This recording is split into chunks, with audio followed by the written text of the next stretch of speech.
parliamentary colleagues, distinguished members of the British Indian diaspora, ladies and gentlemen, welcome to the Royal Gallery.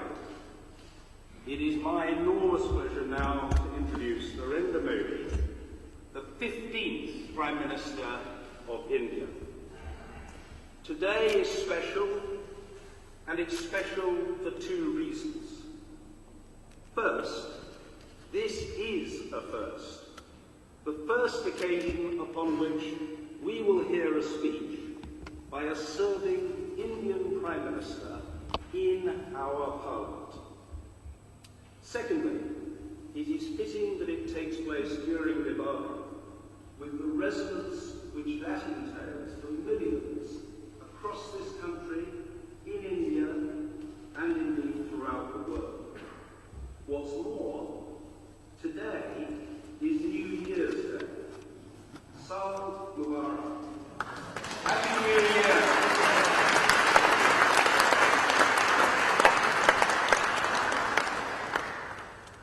The ties between our two countries are so multiple, deep, and enduring, they frankly require no elaboration or rehearsal this afternoon.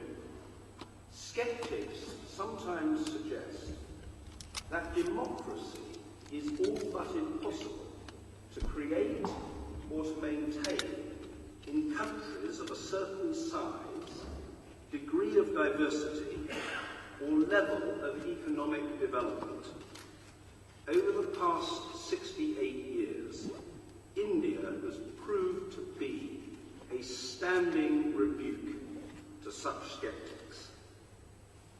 To rout the disbelievers completely, however, democracy has to demonstrate that it can respect free speech and incorporate a true diversity of creeds, faiths, and orientations without diminishing or disrespecting any of them. With some 1.3 billion people and a burgeoning young population, India will become the most populous nation on our planet, well within the lifetimes of many people here present. And it is destined to become a leader in the world. Put bluntly, India is all of our futures. Preparing for such a prospect is a daunting challenge to which Prime Minister Modi has devoted great thought and attention. Friends and colleagues, Mr. Modi is known in Indian circles as Mr. Tech. He pioneered the expansion of the internet in Gujarat during his lengthy tenure as Chief Minister there. And in the past 18 months in Delhi, he has established a digital India scheme and indeed created a network of smart cities. He has an astonishing 12 million followers on Twitter, and he is extremely comfortable communicating with fellow citizens via the medium of Google Hangouts on Android Lollipop. In a spirit of friendly competition, I'm sure that our own leaders in all parties will now strive to follow your example, sir. Mr. Modi has recently returned from taking Silicon Valley by storm, holding talks with, amongst others, Mr. Mark Zuckerberg of Facebook. It is reasonable to assume, Prime Minister, that you will find events today in this historic setting something of a contrast. The contrast is not, however, a contradiction. We welcome you today, not principally in order to commemorate the past, but rather to herald the present and to gaze to the future. Prime Minister, thank you for coming. It is my pleasure to invite you to speak to us.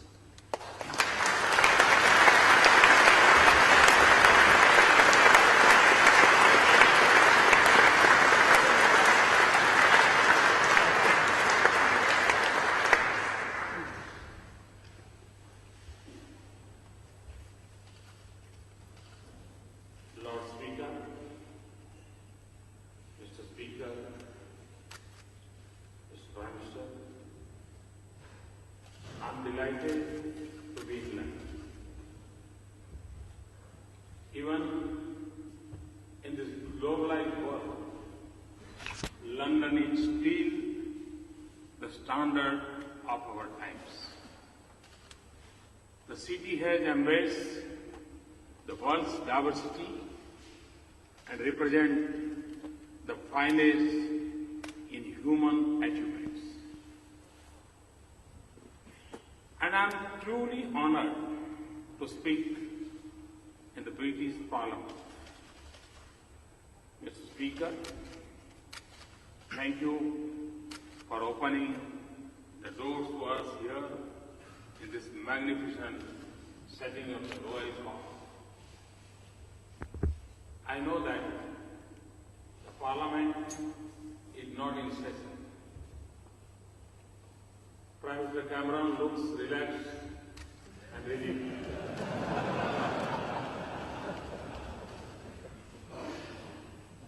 But I want to remind you, Prime Minister, that you owe my royalty for an election slogan.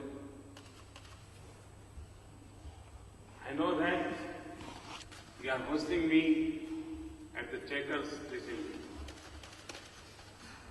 But I also know that you will understand if I am fair to both sides of the floor, especially since British MPs of Indian origin are evenly balanced between the Treasury and opposition benches.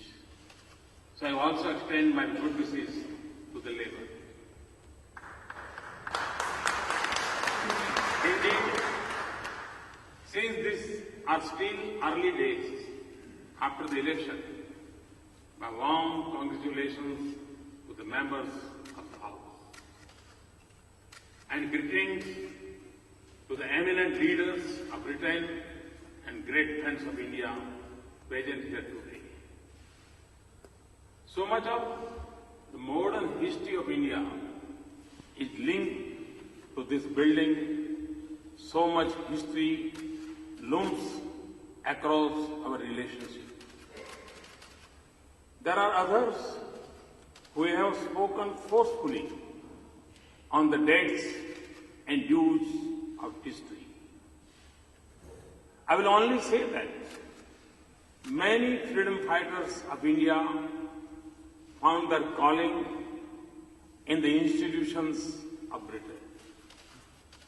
And many makers of modern India, including several of my distinguished predecessors, from Jawaharlal Nehru to Dr. Manmohan Singh, passed through their doors.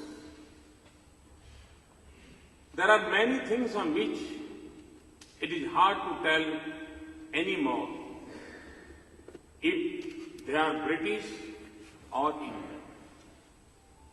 The Jaguar of the Scotland Yard, for example, the Brookmont tea, or my friend, late Lord Ghulam Noon's curry. And our strongest debates are whether the Lord's pitch swings unfairly or the wicket at Eden Garden cracks too early. And we love the Bhangra rap from London, just as you like the English novel from India.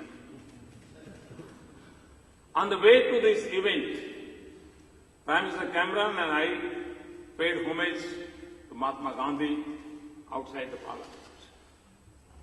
I was reminded of a question I was asked on a tour abroad. How is it that the statue of Gandhi stands outside the British Parliament? To that question, my answer is, the British are wise enough to recognize his greatness. Indians are generous enough to share them. We are both fortunate enough to have been touched by his life and mission. And we are both smart enough to use the strengths of our connected histories to power the future of our relationship. So I stand here today not as a visiting head of government, given the honor to speak in this temple of democracy.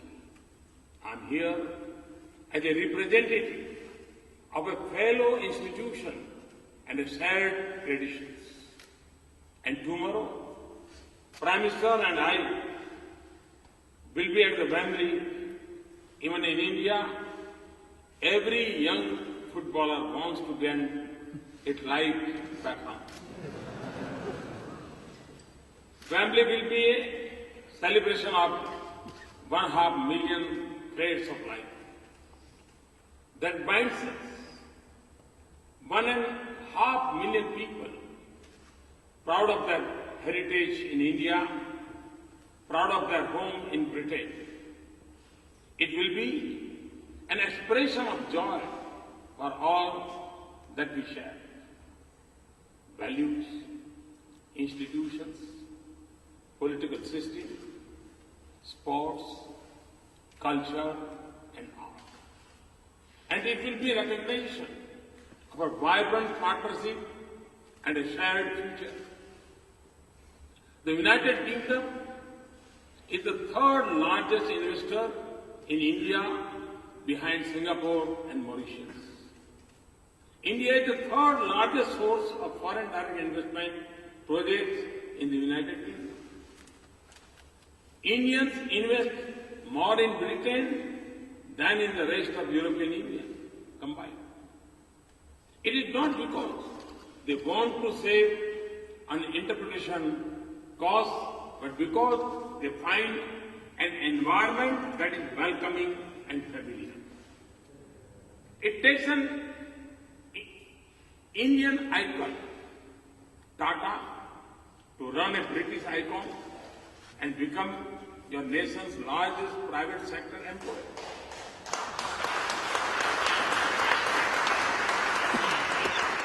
The UK remains a preferred destination for India's students. And I am pleased that an Indian company is taking 1,000 British students to India to skill them in information technology. We are working together in the most advanced area of science and technology. We are finding solutions to the enduring human problems of food and health security and seeking answers to emerging challenges like climate change. Our security agencies work together so that our children return home safe and our increasingly networked lives are not prey to the threats on cyberspace. Our armed forces exercise with each other so that they can stand more strongly for the values we represent. This year alone, we have had 3 exercises together. And in the international arena, your support has made it more possible for India to take her rightful place in global institutions and regions. And it has helped us both advance our common interests. Mr. Speaker, strong as our partnership is, for relationships such as ours, we must set higher ambitions.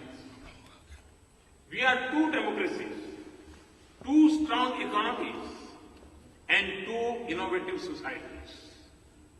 We have the comfort of familiarity and the experience of a long partnership.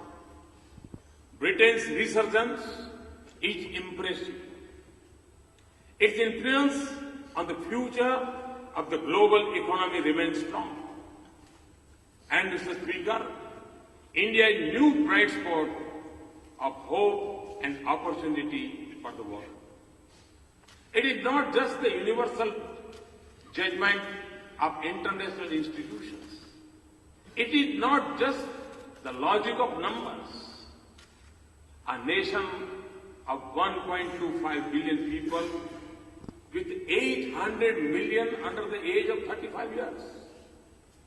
This optimism comes from the energy and enterprise of our youth, eager for change and confident of achieving it. It is the result of bold and sustained measures to reform our laws, policies, institutions, and processes.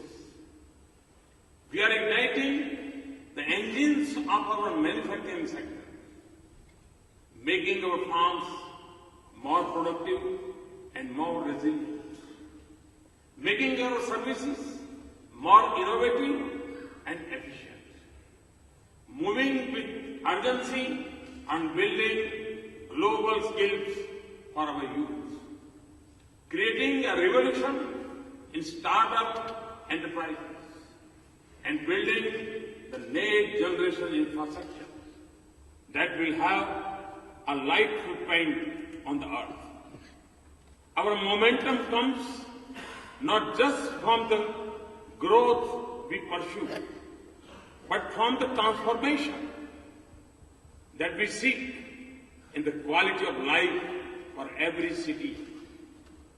Much of India that we dream of still lies ahead of us.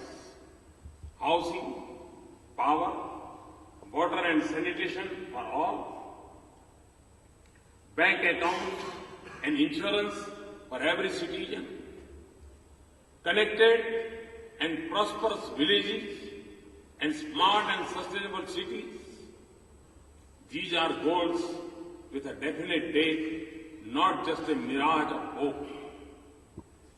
And inspired by Gandhiji, the change has begun with us, the way the government works. There is transparency and accountability in governance. There is boldness and speed in decisions. Federalism is no longer the fault line of center-state relation, but the definition of a new partnership of Team India. Citizens now have the ease of trust, not the burden of proof and processes. Business find an environment that is open and easy to work in. In a nation connected by cell phones, Digital India is transforming the interface between government and people. So, Mr. Speaker, with apologies to poet T.S. Eliot, we will not let the shadow fall between the idea and reality. If you visit India, you will experience the beat of change. It is reflected in the surge of investments from around the world, enhanced stability of our economy. In 190 million new bank accounts of hope and inclusion. In the increase in our growth to nearly 7.5% per year. And in the sharp rise in our top 10 ranking on ease of doing business. And the motto of Sabka Saath, Sabka Vikas is our vision of a nation in which every citizen belongs, participates and prospers. It is not just a call for economic inclusion. It is also a celebration of our diversity, the creed for social harmony and a commitment to individual liberties and rights. This is the timeless ethos of our culture, this is the basis of our constitution, and this will be the foundation of our future. Mr. Speaker, members and friends, the progress of India is the destiny of 1/6 humanity. And it will also mean a world more confident of its prosperity and more secure about its future. It is also natural and inevitable that our economic relations will grow by leaps and bounds. We will form unbeatable partnership if we combine our unique strength and the size and scale of opportunity in India. We will see more investment and trade. We will open new doors in the service sector. We will collaborate more here and in India in defense equipment and technology. We will work together on renewable and nuclear energy. We will explore the mysteries of science and harness the power of technology and innovation. We will realize the opportunities of the digital world. Our youth will learn more from and with each other. But a relationship as rich as this, with so much promise as ours, cannot be measured only in terms of our mutual prosperity. Mr. Speaker, ours is an age of multiple transition in the world. We are yet to fully comprehend the future unfolding before us. As in the previous ages, it will be different from the world we know. So in the uncharted waters of our uncertain times, we must together help steer a steady course of this world in the direction that mirrors the ideals we share. For in that lies not just the success of our two nations, but also the promise of the world that we desire. We have the strength of our partnership and the membership of the United Nations, the Commonwealth and the G20. We live in a world where instability in a distant region quickly reaches our doorsteps. We see this in the challenges of radicalization and refugees. The fault lines are shifting from the boundaries of nations into the web of our societies and the streets of our cities. And terrorism and extremism are a global force that are larger than their changing names, groups, territories and targets. The world must speak in one voice and act in unison to combat this challenge of our times. We must adopt a comprehensive convention on international terrorism in the United Nations without delay. There should be no distinction between terrorist groups or discrimination between nations. There should be a resolve to isolate those who harbor terrorists and willingness to stand with nations that will fight them honestly. And we need a social movement against extremism in countries where it is most prevalent and every effort to delink religion and terrorism. Oceans remain vital for our prosperity. Now we have to also secure our cyber and outer space.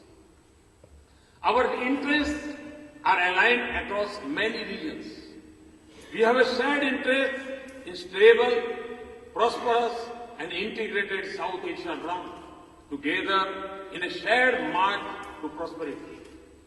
We want an Afghanistan that is shaped by the dreams of the great Afghan people, not by irrational fears and overreaching ambitions of others. A peaceful, stable Indian Ocean region is vital for global commerce and prosperity. And the future of Asia-Pacific region will have profound impact on all of us. We both have huge stakes in West Asia and the Gulf. And in Africa, where amidst many challenges, we see so many promising signs of courage, wisdom, leadership and enterprise. India has just held an Africa summit in which all 55 countries and 42 leaders participated. We must also cooperate to launch a low-carbon age for a sustainable future for our planet. This is a global responsibility that we must assume in Paris later this month. The world has crafted a beautiful balance of collective action, common but differentiated responsibility, and respective capabilities. Those who have the means and the know-how must help meet the universal aspiration of humanity for clean energy and a healthy environment. And when we speak of restraint, we must not only think of curbing fossil fuels, but also moderating our lifestyles. We must all do our part. For India, a target of 175 gigawatt of additional capacity in renewable energy by 2022 and reduction in emission intensity of 33 to 35% by 2030 are just two of the steps of a comprehensive strategy. I have also proposed to launch during the COP21 meeting an international solar alliance to make solar energy an integral part of our lives, even in the most unconnected villages. In Britain, we are more likely to use an umbrella against rain than the sun. But my team defined the membership of the Solar Alliance in more precise terms. We have to be located within the tropics, and we are pleased that the United Kingdom qualifies. So we look forward to an innovative Britain as a valuable partner in this endeavour. Prime Minister Cameron and I are indeed very pleased that cooperation and affordable and accessible clean energy is an important pillar of our relations. Mr. Speaker, this is a huge moment for our two great nations. So we must seize our opportunity, remove the obstacles to cooperation, instill full confidence in our relations, and remain sensitive to each other's interests. In doing so, we will transform our strategic partnership and we will make this relationship count as one of the leading global partnerships. Ever so often in the call of Britain's most famous bard, that we must seize the tide in the affairs of man, the world has sought the inspiration to act, and so must we. But in defining the purpose of our partnership, we must turn to a great son of India whose house in London I shall dedicate to the cause of social justice on Saturday. Dr. B.R. Ambedkar, whose 125th birth anniversary we are celebrating now, was not just an architect of India's constitution and our parliamentary democracy. He also stood for the upliftment of the weak, the oppressed, and the excluded. And he lifted us all to a higher cause in the service of humanity, to build a future of justice, equality, opportunity, and dignity for all humans, and peace among people. That is the cause to which India and the United Kingdom have dedicated themselves today. Thank you very much. Thanks a lot.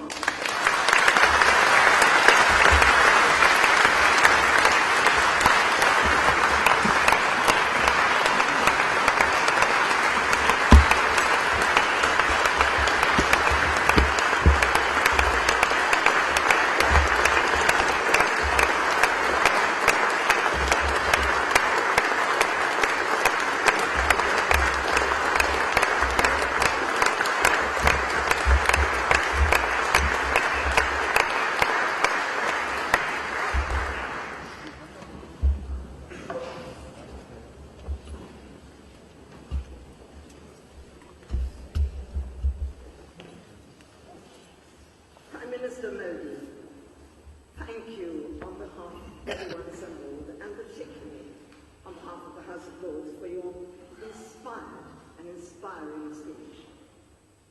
presence here today gives Parliament a valuable opportunity to celebrate the unique relationship between the UK and India.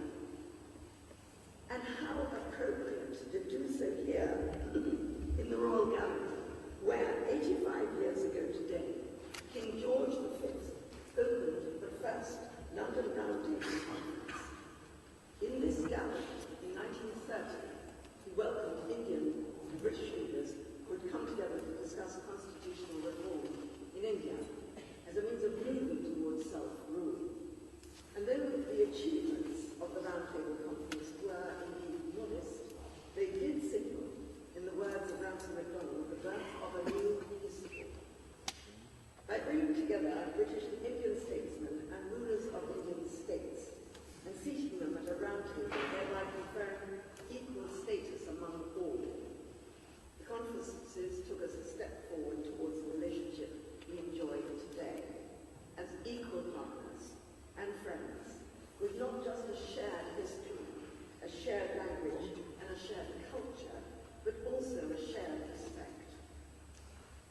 85 years on, and your country has developed into one of the most influential and important nations in the world, its progress founded upon values which, again, the UK shares. Earlier this year, I had the great pleasure of visiting New Delhi, Kolkata, and Assam. I was deeply impressed with the number and scope of local enterprises which I saw there, from rugby clubs for street children to initiatives for reskilling women, from multicultural classes in primary schools to highly successful microfinance schemes. I was impressed too by the number of women engaged in politics at all levels. While I can't pretend to have a comprehensive view of your vast and complex democracy, I believe that this is what lies at the heart of India's modern urgency and vitality, an entrepreneurial energy and a spirit of inclusivity, which the UK also holds dear. Prime Minister Modi,